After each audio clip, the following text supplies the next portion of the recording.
Hello, it's Shawnee. Welcome back and happy holidays, Spirit Fingers.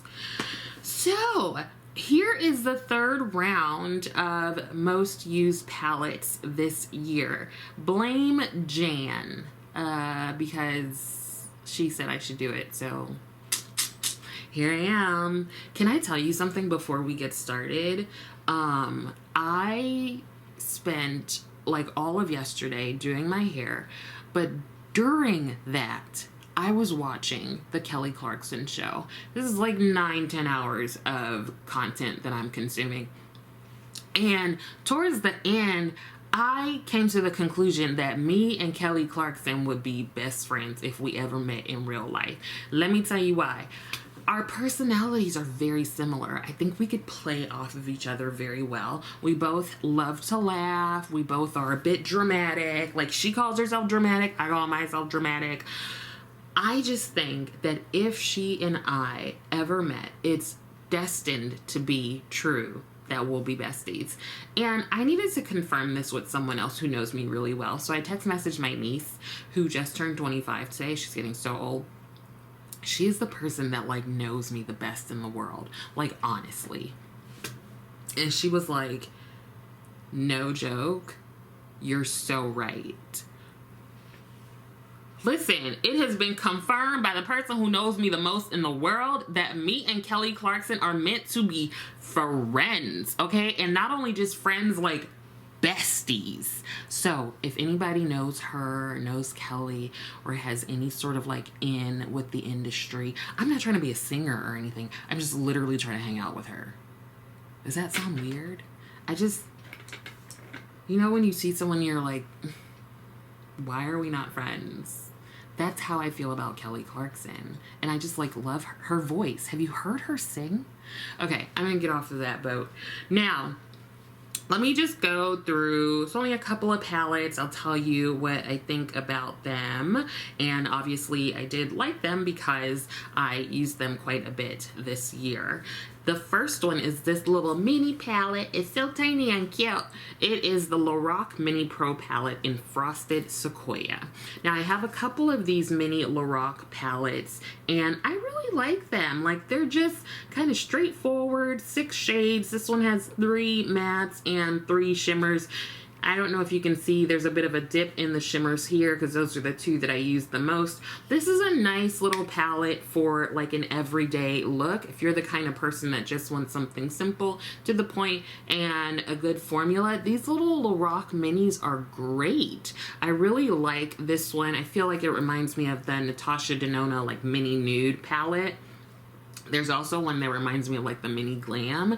So if you want to have a mini or a small palette, but that gives you really good looks, really like put together looks you can come up with, then I would definitely suggest the Lorac Mini Pro palettes. And Frosted Sequoia is like your perfect everyday go-to neutral palette.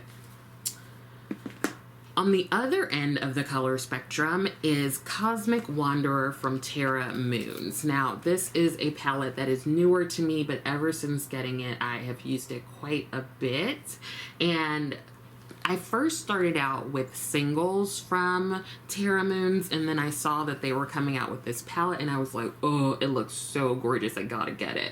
Just very vibrant shades. The mattes perform well, the shimmers perform well. I like that the color story is already laid out for you.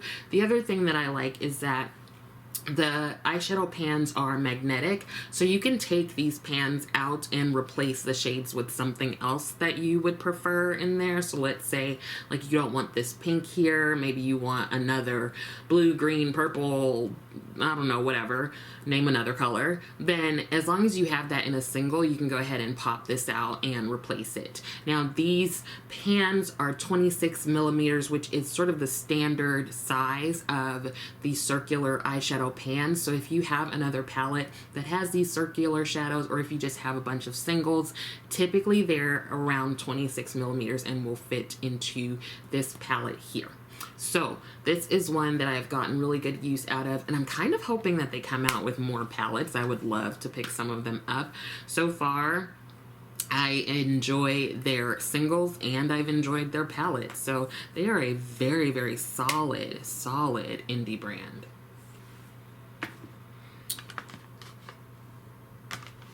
Now, speaking of solid, we have the Natasha Denona Gold Palette. This is one that I also used quite a bit this year. Now, I think that this palette, along with like Metropolis, are the ones that I heard so much about from people being like, oh my god, you like have to purchase it. And I got Metropolis, and I think I've confessed to this before. I decluttered Metropolis.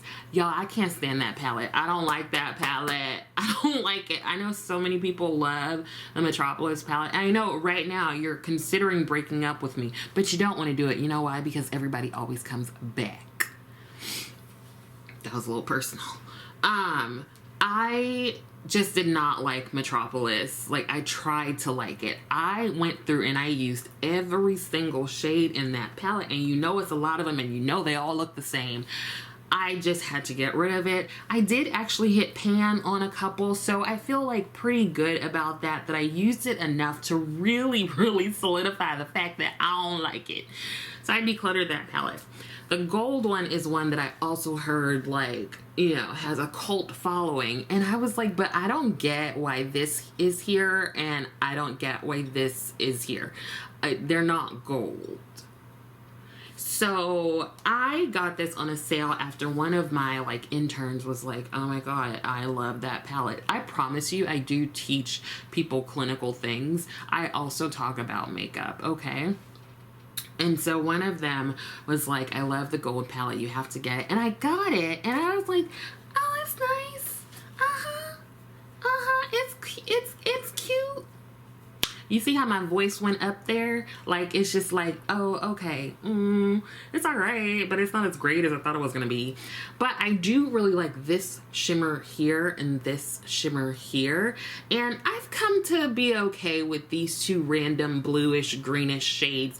I still don't understand why they're there. I feel like they needed a space to fill, and they're like, we're just going to throw those in there. But I've used this quite a bit, not as much as some of my other Natasha Denona palettes, but it is one that I like the looks that I've come up with it. It just doesn't knock my house slippers off like I thought that it would, given how much hype was surrounding it. Now, I'm gonna go to a brand that I've used quite a bit this year, along with Natasha Denona. Like, she's kind of in every like weekly roundup. But another one is Pat McGrath, and there are two motherships that I got a lot of use out of this year. First, I want to ask you, what do you think is going on with Pat McGrath and all these sales? Like, I feel like I always joke, like, Pat McGrath is always having a sale, but like literally this year she's always having a sale. What is happening? Is that some sort of business like thing? Like, you just have sales all the time? Like, and why is like 30% off, 35% off, 40% off? So what does that mean? Who has an MBA? Like, explain it to me, because it's a little concerning at this point. And I'm like, what's happening? Miss Patty, girl, what is happening? But the first mothership that I used quite a bit this year is Mothership 5, which is Bronze Seduction. Now, I hear so much about this palette being in like the top of many people's rankings for Pat McGrath. I like it. I like this palette. I do love this like bronzy red shade, but I actually like all of the shimmers in here. I wouldn't say this is my ultimate favorite mothership, but it is up there and I enjoy using it. I really also like this purple matte here. It's just a really pretty palette, and I feel like you can do very like work wearable everyday looks, as well as amp it up with some of these shimmers and special shades.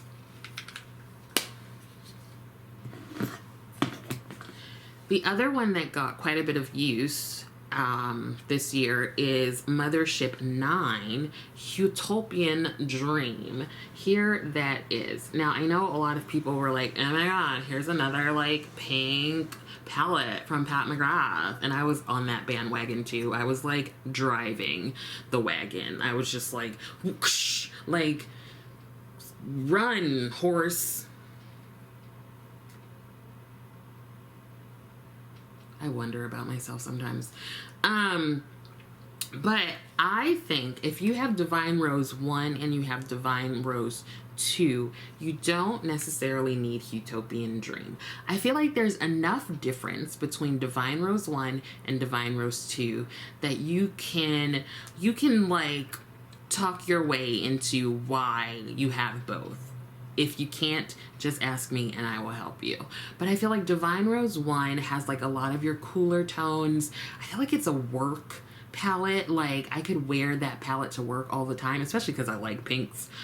And then I feel like Divine Rose 2 is sort of like the colorful cousin of Divine Rose 1, and it has my favorite shade, Sextraterrestrial. It might actually be that I just really like that shade name, but I love that palette. But then it's like the two of them got together and melded their powers, and they were like, this is what we've come up with. Utopian Dream is what we've come up with. So I don't feel like you need all three. I did a video like months and months ago comparing the three. I think if you don't have Divine Rose 1 or 2, you could go ahead and get Utopian Dream, and I think you would get your Divine Rose vibes filled by just having this one. But this is one that I ended up using more so than either Divine Rose 1 or 2 this year.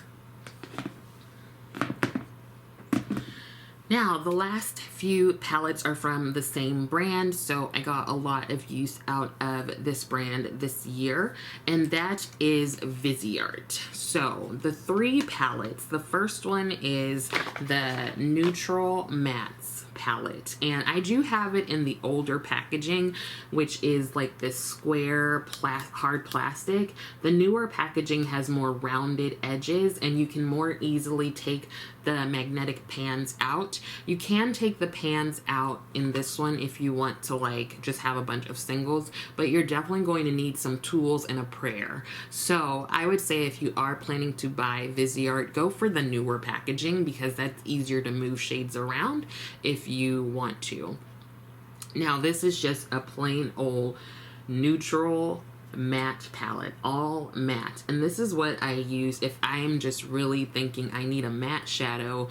What's it gonna be if I don't have one already in a palette? And I often will go to this one. Honestly, I used this palette to do a very like neutral, natural look for my updated professional photos for my practice, my private practice, and like the makeup looked amazing. I did it myself. And it was just a really neutral look with a couple of shades here.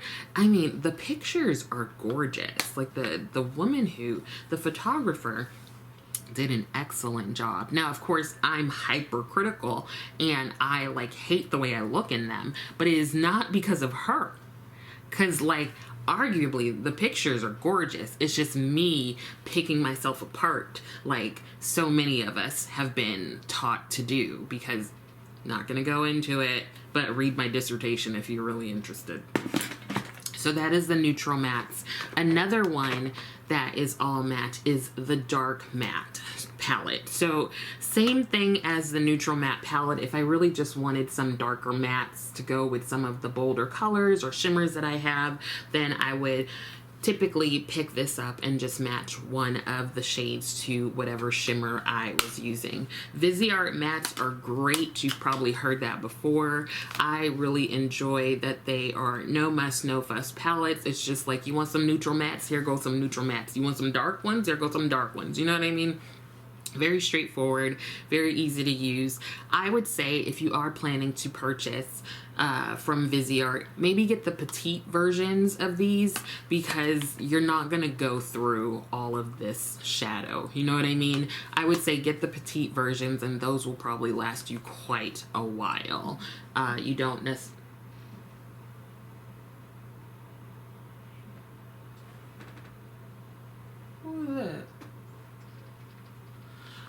You don't necessarily need the larger ones. Now, the last one from Viseart is the Bridal Satin palette. This is such a pretty palette. It is very, like, satiny, the shades. I don't think you need to be a bride to use it, but it is called Bridal Satin. I don't know. I think that you can get some really nice, like, pretty ethereal looks with this palette, and that is usually what I go for when I pull this out. Oftentimes I will use this because this is all shimmer, right? Yeah, this is all shimmer. I will pair it with the dark mattes. Just taking one of these shimmers and pairing it with a matte, I think it's like they definitely complement one another. But I also think you could pair it with the neutral mattes and they complement one another as well. So I just feel like the matte palettes from Viseart are good complementary palettes to a lot of other ones, especially if you've got palettes that are just made of shimmers. But here is the other Viseart palette that I used quite a bit this year. Very pretty, very soft, and you don't need to be a bride to use it. Whew, I think that's it, y'all. Yeah, I don't think there's gonna be another round of this. I could do another one, but you're done with it, right? Because I'm done with it. But if you need more, if you need me to talk more about the other palettes I used this year, let me know. There's like a couple more, but they are sort of repeats of brands. I just have like brands that I really like apparently and use them throughout the year. Anyways, I think that's it. I hope that you were taking care of yourself. I hope that also this was helpful. Please be sure to like the video, come on over and subscribe to the channel. Thank you so much for watching, and I will see you next time.